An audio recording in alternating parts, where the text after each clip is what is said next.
Now, 2 weeks ago, it was the second class in our series. We began looking at what the Old Testament has to say on the subject of homosexual conduct.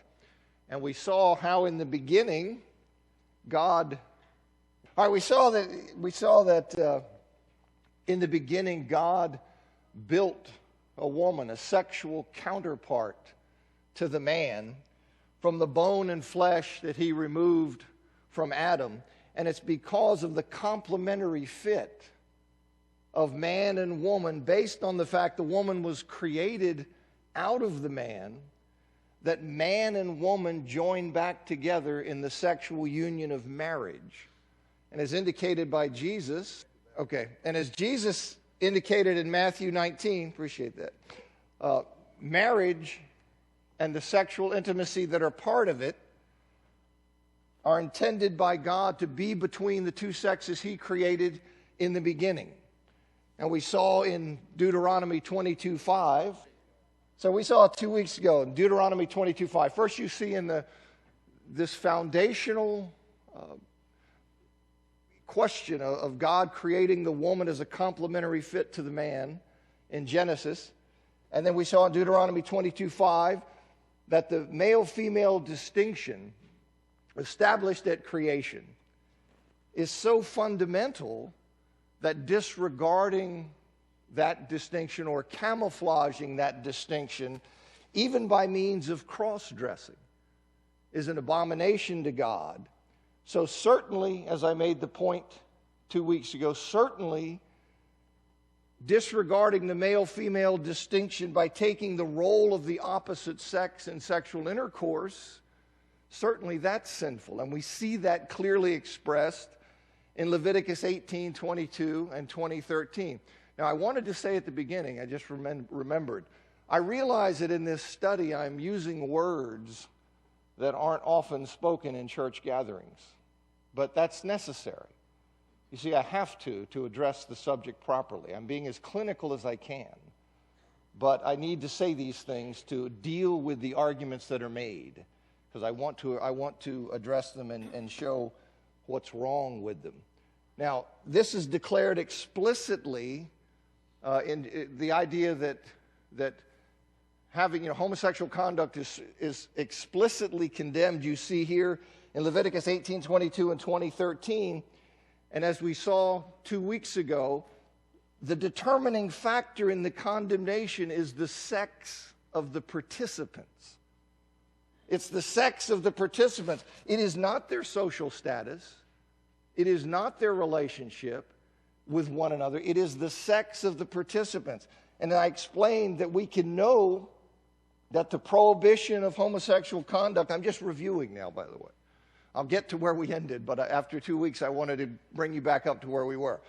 And as I explained, we can know that the prohibition of homosexual conduct stated in these verses isn't a temporary purity regulation given to the people of Israel during the era of the Mosaic covenant, that it's not a matter of ritual contamination for Jews, but rather it's a matter of moral conduct.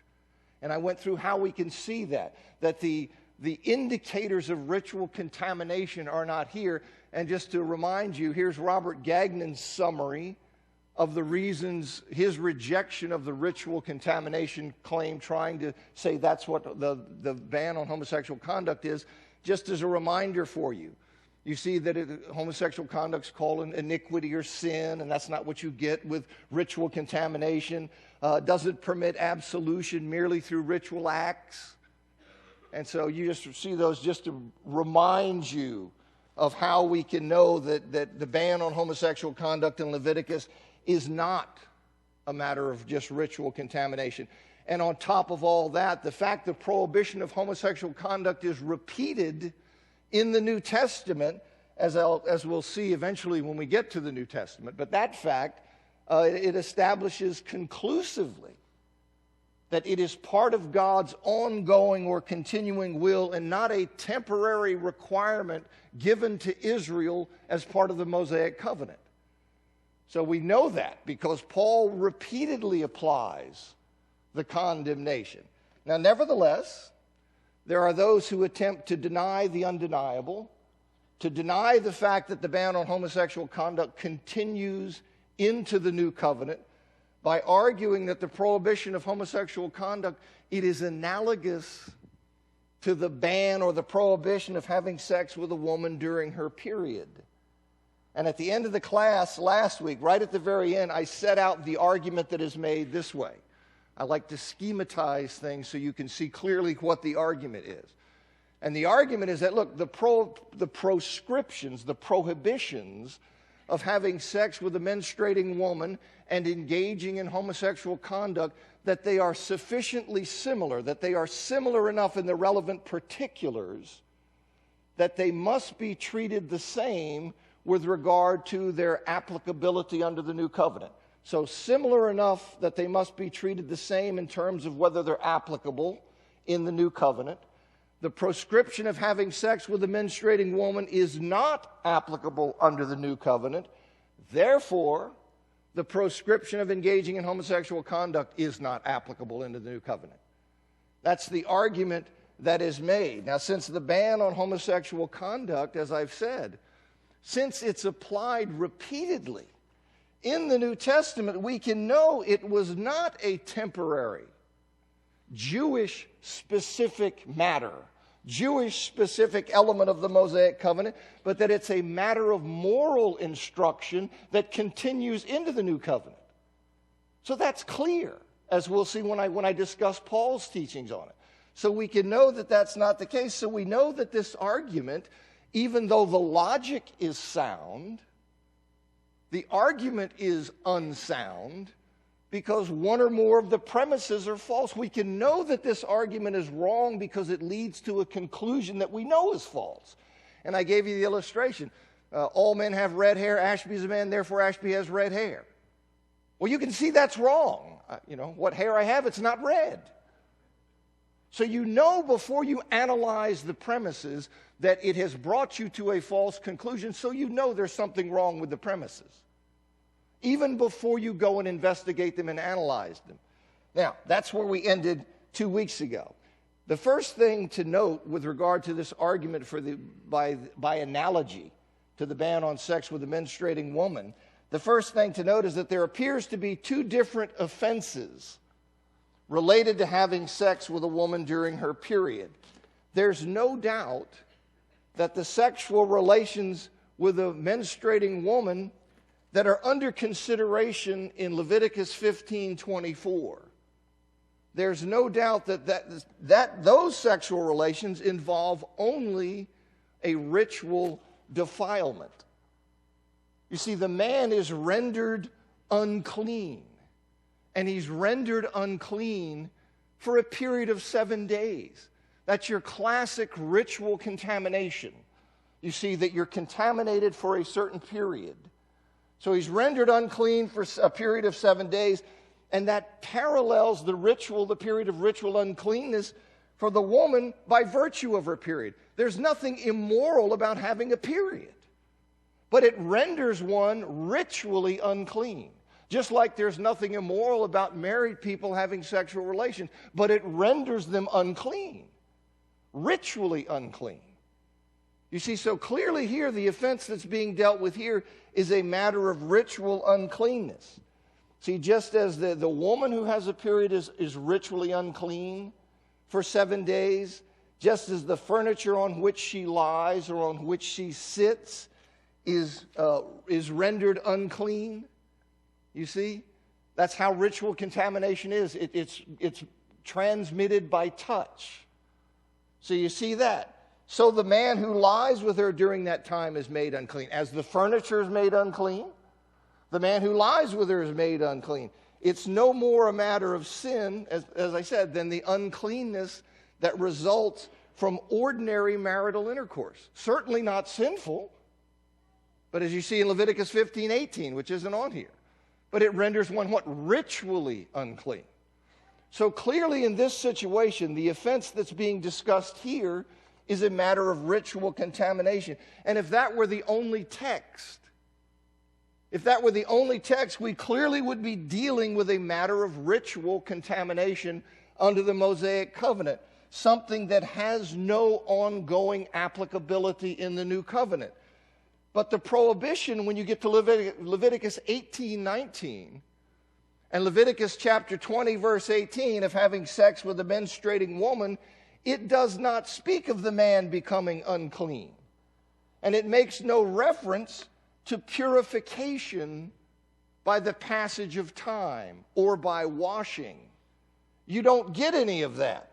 Rather, Leviticus chapter 20, verse 18 speaks more ominously of the participants being cut off from among the people, which most understand as a reference to some kind of punishment that is administered by God directly in his own way and in his own time, perhaps referring to the extinction of one's lineage.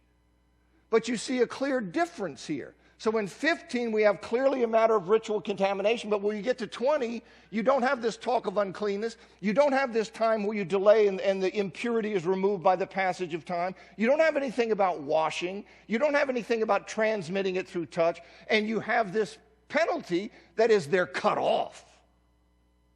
They are cut off.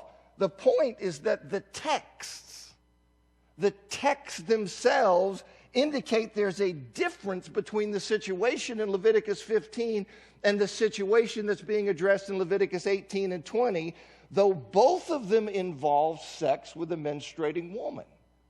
But there is a difference here, and what makes the most sense is that Leviticus 15:24, it refers to inadvertent sex with a menstruating woman, her condition being unknown beforehand, or perhaps begins during the sexual intercourse.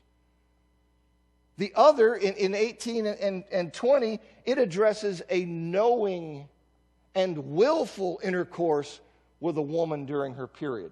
That's the way to me to make the most sense of the two, where you have Leviticus 15 and Leviticus 20. The text indicates we're talking about different situations. Well, what is that difference? What I'm suggesting to you is the best way to understand it is that 15 deals with inadvertent contact with menstrual blood, not knowing. In 2018, it is a knowing and a willful intercourse with a woman during her period. Now, the homosexual argument by analogy, this argument by analogy, doesn't work with either of these offenses. It doesn't work with either of these offenses. It doesn't work with the inadvertent ritual contamination offense of Leviticus 15:24, because in that case, premise one is false. You remember? Sufficiently similar, got to stand or fall together. This one doesn't continue, therefore that one doesn't continue. Well, in the inadvertent ritual contamination, premise one is false because they are not sufficiently similar. The prohibition of homosexual conduct clearly is not a matter of ritual contamination for the reasons I gave 2 weeks ago and for the reasons I summarized at the beginning of this class through the quote from Robert Gagnon. So those offenses are not sufficiently similar that they have to be treated the same in terms of their ongoing applicability under the new covenant. So in the first offense, Leviticus 15, the argument doesn't work. And the homosexual argument doesn't work with the knowing and willful offense that you see in Leviticus 18, 19, and 20:18, because in that case, neither of the premises can be established. Now, we know the argument's wrong because it leads to a conclusion that we know is wrong. How do we know it's wrong? Because Paul employs the ban on homosexual conduct in the new covenant. So we know it continues. So an argument that winds up concluding it does not continue, we know is wrong. Okay, but we're now looking at the why. Why would it be wrong? What is wrong with the premises? And I'm telling you that neither of the premises can be established in this case. Contrary to premise 2 of the argument, where it says both of them they're sufficiently similar, they have to be treated the same in terms of the ongoing effect into the new covenant. This one doesn't continue into the new covenant, therefore the ban on homosexual conduct doesn't continue in the new covenant. Well, contrary to premise 2, the idea that one doesn't continue, many Christians, Old Testament scholars Roy Gain and Michael Brown being just 2 examples, believe the prohibition in Leviticus 18:19 and 20:18 of having sex with a woman during her period does continue into the new covenant. This willful, deliberate having sex with a woman during her period, that continues to be a ban in the new covenant. And you can see support for that in Ezekiel chapter 18, verses 5 through 9, and Ezekiel chapter 22, verses 6 through 12. Those texts there, they group approaching a woman during her time of menstrual impurity. They group it with other obligations and prohibitions that are generally accepted as having ongoing applicability in the new covenant. Things like idolatry, adultery, incest, robbery, and mistreating the poor. So when you look in those Ezekiel texts, you see that it's grouped with those kinds of things. So that supports the idea that no, this deliberate and willful having sex with a woman during her period, that does continue as a ban into the new covenant. So you have those associations in Ezekiel 18 and 22. You have the seriousness of the penalty that accompanies this offense in Leviticus chapter 20:18 being cut off. In contrast to what you have in Leviticus 15, where it's simply, he's unclean for 7 days, just a passage of time. Well, here you have this idea of 20:18, this more serious penalty of being cut off, and the fact the offense is grouped in Leviticus chapter 20, verses 17 to 21, with prohibitions of certain degrees of incest. Okay, so we have where it's grouped in Ezekiel. We have in Leviticus, it's grouped with certain degrees of incest, all of which suggest it's an ongoing and transcultural moral concern. That is what leads people to believe, no, this 2018 prohibition of deliberately having sex with a woman during her period does in fact continue into the new covenant. It does in fact continue into the new covenant. So in that case, you see, that's contrary to premise 2. They say, well, they're sufficiently the same. They stand or fall in terms of their ongoing applicability. This one doesn't continue, therefore that one doesn't continue. Well, this one continues. You see? This one continues. And so you have that issue there. But even if one accepts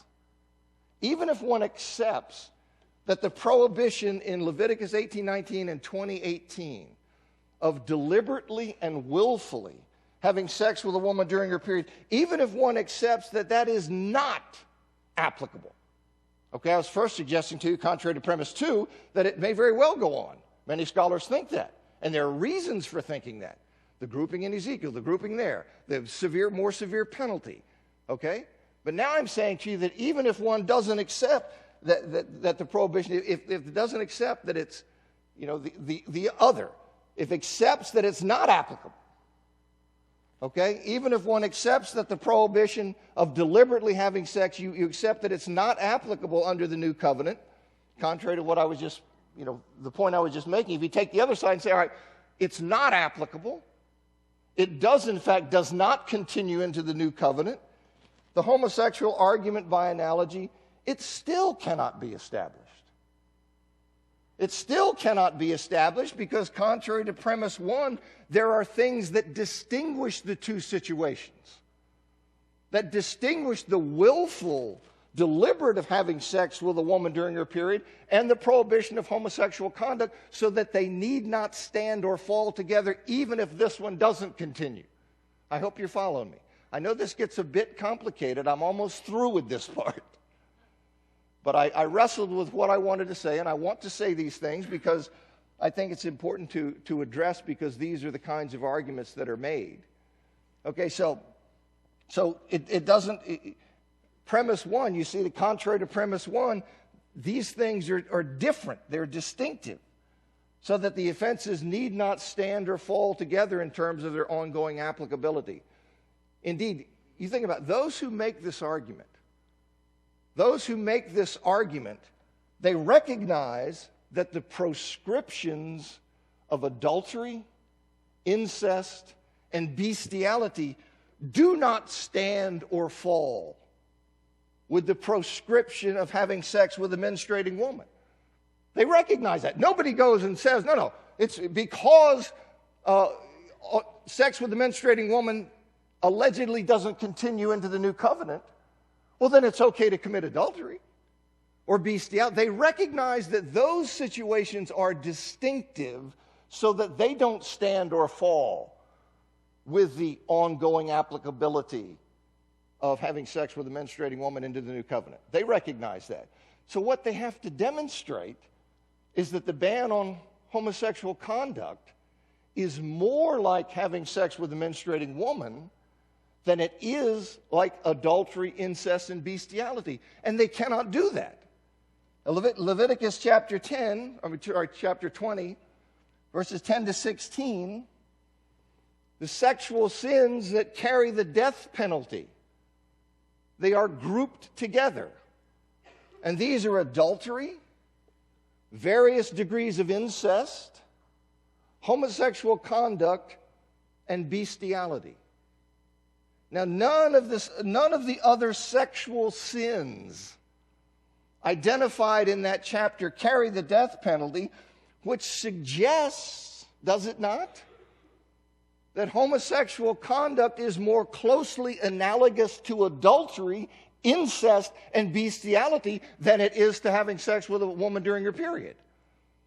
Because they recognize those things continue, so they then must say, okay, the ban on homosexual conduct is more analogous to having sex with a woman during her period than it is to adultery, incest. But you look and you say, well, here they're grouped with the only sexual sins in Leviticus 20 that are punished with the death penalty. And so that indicates, no, it's more analogous to these than it is to the woman having sex with a woman during her period. And moreover, adultery, incest, bestiality, and homosexual conduct, they all involve violations of absolute sexual prohibitions that are tied to the identity of the person or things involved. There's no circumstance under which a man can have sex with his neighbor's wife, his father's wife, or an animal.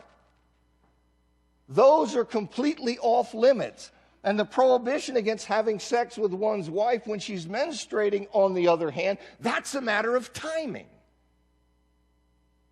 It is not an absolute identity prohibition. It's a matter of timing. You see, timing during the normal and proper sexual relationship of marriage, it doesn't carry the same sense of unnaturalness. So what I'm saying to you is that it looks like the willful, deliberate ban on, the ban on willful and deliberate sex with a woman during her period does continue. But even if one says, no, it doesn't continue, the argument by analogy still won't work. Because there are reasons for believing that the two aren't sufficiently similar in relevant particulars that they must stand or fall together in terms of ongoing applicability. All right. The bottom line is that the argument is unsound. Both of its premises are questionable for the reason that I've given, and we can be certain that one of them is false because the conclusion is patently false. The idea that it doesn't continue into the new covenant is patently false, as we will see when we study Paul's teachings however many weeks down the road. Now, some have tried, so that's that whole idea. I hope I didn't beat that to death, but this is where people see they come in and use these kinds of things, and some of them you just have to get down and try to chop into little pieces and try to deal with. Okay? Now, some have tried to avoid the Levitical prohibitions of homosexual conduct that in 1822 and in 2013, claiming that they apply only to those who are engaged, homosexual conduct that's engaged in as part of worshiping an idol. You may have run across this. If you do any reading, you've run across this. In other words, they claim, look, it's not homosexual conduct itself that is condemned in Leviticus, but it's only homosexual conduct when it's mixed up with pagan idolatry. It is only homosexual conduct that is done in the context of worshiping an idol. Now, few today give this argument any credence and for good reason. The fact the prohibition of homosexual conduct in Leviticus 18:22 follows a verse, 18:21, the fact that it follows a verse proscribing child sacrifice to Molech does not mean that the ban on homosexual conduct is restricted to cases of idol worship. The verse right before 18:21, 18:20, the verse right before the ban on child sacrifice, it's a ban on adultery. And nobody argues that adultery is only wrong in context of idol worship. Right? So somebody said, well, 18:22 follows a ban on child sacrifice in the context of Molech. Therefore, 18:22 is restricted to only homosexual conduct engaged in context of idol worship. You say, well, the verse right before the child sacrifice is adultery. So do we want to say that verse means that adultery is only banned in the context of idol worship? Well, nobody says that. You see, nobody says that. And moreover, the prohibition of homosexual conduct in Leviticus 20:13, as you can see here, is nowhere near the reference to child sacrifice. It's nowhere near it. Rather, it's sandwiched between prohibitions of adultery, incest, and bestiality. And none of those sins are thought to be restricted to the context of idolatry. Right? So there's no reason to think that's the case with homosexual conduct. And as I've already pointed out in the first or second week, no, it would have been the second week, the prohibition of homosexual conduct in Leviticus 18:22 and 20:13 is a man having sex with a male. Not with a man having sex with a male cult prostitute. And if the writer had intended to limit the prohibition to a male cult prostitute, he could have said that plainly. But he did not. So it's not the least bit surprising that Leviticus 18:22 and Leviticus 20:13 were never understood to be restricted to idol worship. Here's what Robert Gagnon says. I mentioned Gagnon is probably the leading scholar in the world on the subject. Okay? But I just let you know that's who he is. That's who I'm quoting. This is his research on it. He says, in the history of the interpretation of these Levitical prohibitions, they are never construed as indicating only homosexual acts in the context of cult prostitution. On the contrary, they're taken in the broadest possible sense. And we'll see this down the road, because down the road I'm going to look at how did the Jews understand this? How did the early church understand this? So we will first look at what Scripture says, and then we will look and see, well, are we off base? Are we looking at this in some odd way? Or are we understanding this in line with how Jews and Christians for millennia have understood this? And if we are, well, that's a really strong indication we're on the right track. Okay, but Gagnon says, on the contrary, they're taken in the broadest possible sense. For example, the first century Jewish historian Josephus explained to Gentile readers that, quote, the law of Moses recognizes only sexual intercourse that is according to nature, that which is with a woman, but it abhors the intercourse of males with males, end quote, against Appian. There are no limitations placed on the prohibition as regards age, slave status, idolatrous context, or exchange of money. The only limitation is the sex of the participants. Now, even scholars who support homosexual unions, who are advocates of that, even those scholars admit that the Levitical prohibitions are absolute and are not limited to idolatrous forms of homosexual conduct. William Loader, who is a proponent of homosexual unions, he's written more on the issue of sexuality in ancient Judaism and early Christianity than any other scholar. Loader says the wider context of the Levitical prohibitions goes beyond the cultic, as does the verse about bestiality which follows.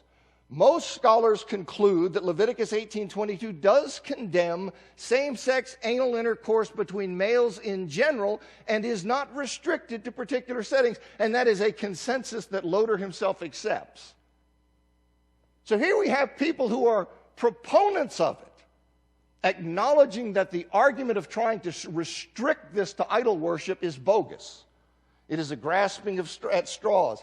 Gerald Shepard, who's another supporter of homosexual unions, I do not think that the text in Leviticus can be read from a historical perspective as applicable only to cult prostitution, because they stand in the context of other laws regulating general immoral conduct, such as incestuous relationships, adultery, and bestiality. I find Edwards' historical speculation concerning the restriction of the abomination formula to cultic violations weak and uncompelling. It is this idea of going back and rummaging through the Bible and trying to get it to say what you want it to say instead of listening to it. And that's what I'm trying to get across here of what the Bible says. Indeed, for this I want water. The fact Leviticus 18:22 and Leviticus 20:13 are a blanket prohibition of all homosexual conduct is evident from the fact homosexual relations are not addressed in the numerous laws in Leviticus 18 and Leviticus 20 against incest. Now follow me on this and think about this. A man is specifically prohibited from having sex with his mother, his sister, his daughter, his granddaughter, his aunt, and his daughter-in-law. But nothing is said about a man having sex with his father, his brother, his son, his grandson, his uncle, or his son-in-law. And that omission only makes sense if the prohibition of homosexual conduct is absolute, if it carries no exceptions. That only makes sense. You see, if that were not the case, if some homosexual conduct was permissible, say voluntary sex between adults, then incest would need to be excluded from the universe of permissible homosexual conduct. It's the absoluteness of the ban in Leviticus 18:22 and 20:13 that explains the silence regarding homosexual incest. That's why you don't get a thing about don't have sex with your father or your brother or that kind of thing. Why? Because all homosexual conduct is banned. You see? That's the only thing that makes sense of that omission, is that it's absolute. Well, some have asserted that what's another argument that people make, trying to get around the clear statements that you have here. Not only do you have those statements, but you have the clear theology of the creation of man and woman as these sexes. You have Jesus' comment, you have the Deuteronomy comment, you have the Leviticus comment, and we're only in the Old Testament and we're not through there. You see? So it is just this, trying to get around these things. That's why it had to take so long, because you have all these people trying to craft arguments. All new. Not used for millennia.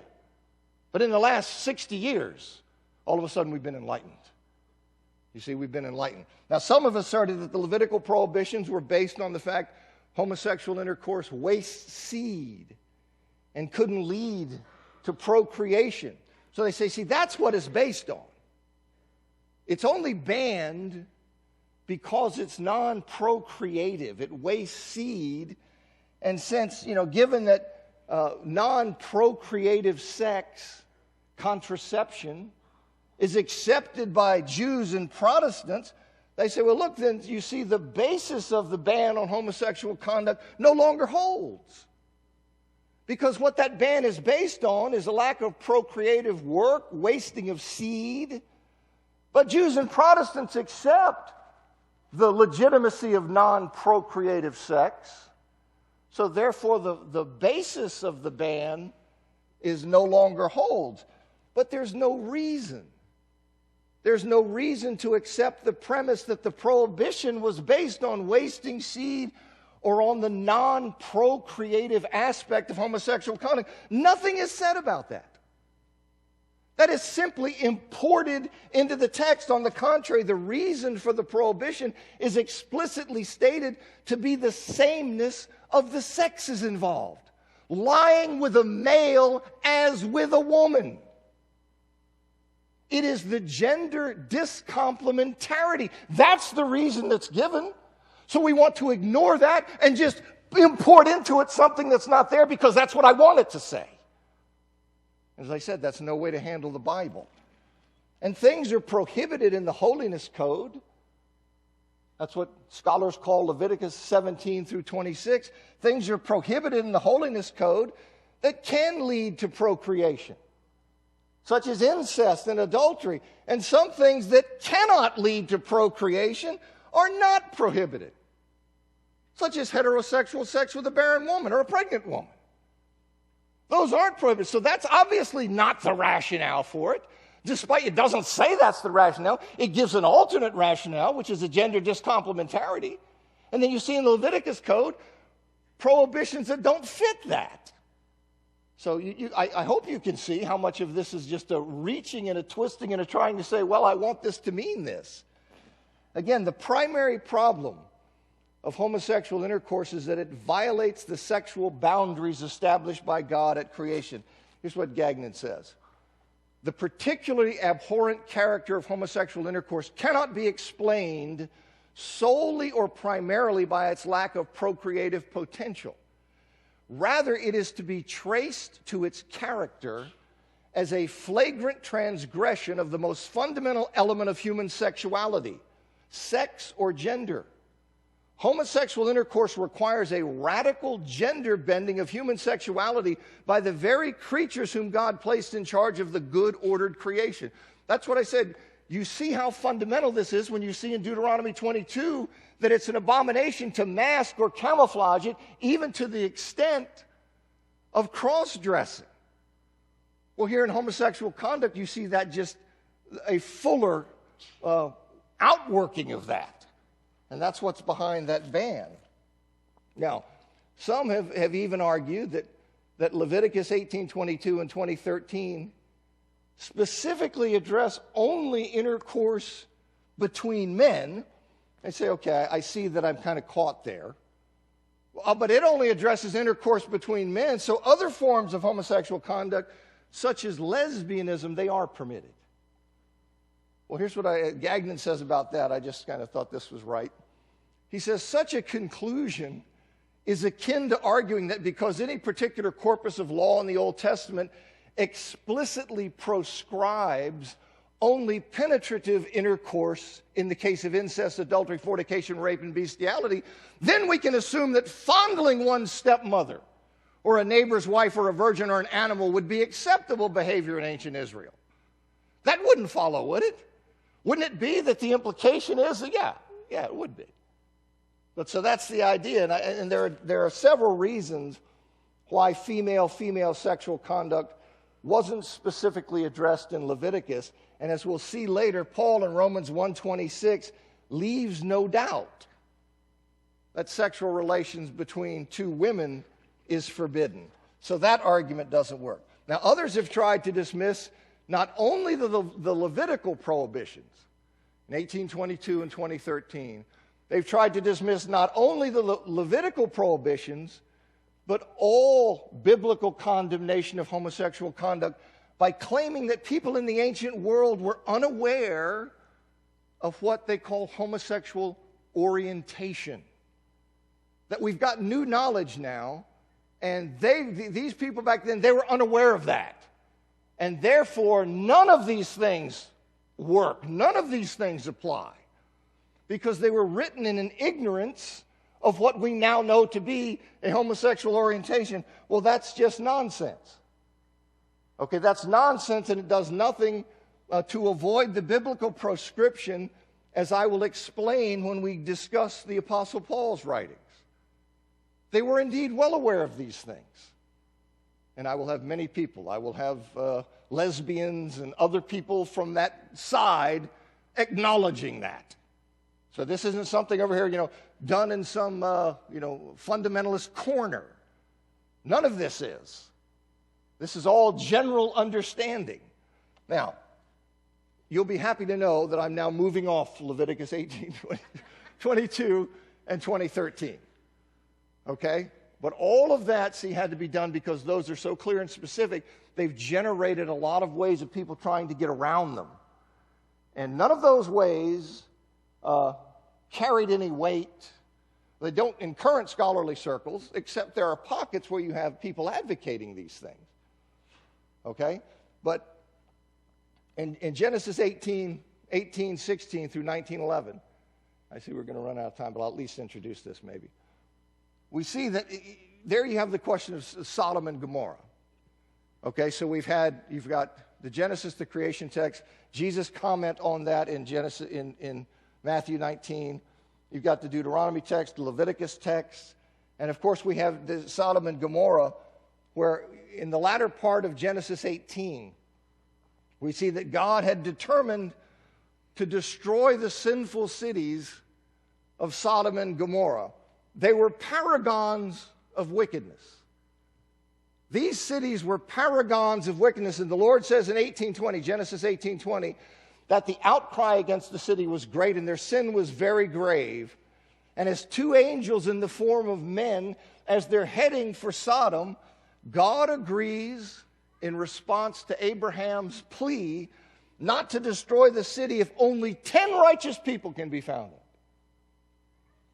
If only 10 righteous people in the whole city can be found, I won't destroy it. That's how bad the city was. And in Genesis 19, the two angels arrive in Sodom in the evening. Lot takes them into his home, and then all the men of the city, young and old, they surround Lot's house and demand that the visitors be brought out so they can have sex with them. And Lot begs the mob not to act so wickedly. I heard that bell. Not to act so wickedly. And he even offers them his virgin daughters to dissuade them from raping the men who, unbeknownst to them, are angels. But he offers that, and the angels pull Lot back into the house, blind the men, and the next day Sodom and Gomorrah and the cities of the plain except Zoar were destroyed. Now, next week, Lord willing, we'll discuss the implications. And the question in Sodom and Gomorrah is the homosexual element a compounding offense? In addition to the rape and the lack of hospitality, does the inspired writer intend the reader to understand that it is a compounding offense, that these people are paragons of wickedness? Is it more like somebody raping his mother, where you see that's an aggravating circumstance that you're supposed to say, boy, these guys are like the worst? Or is it like a rape that doesn't have that aggravating circumstance? What I'm going to suggest to you quite clearly is that this is to be understood as an aggravating circumstance. Okay, thanks for coming.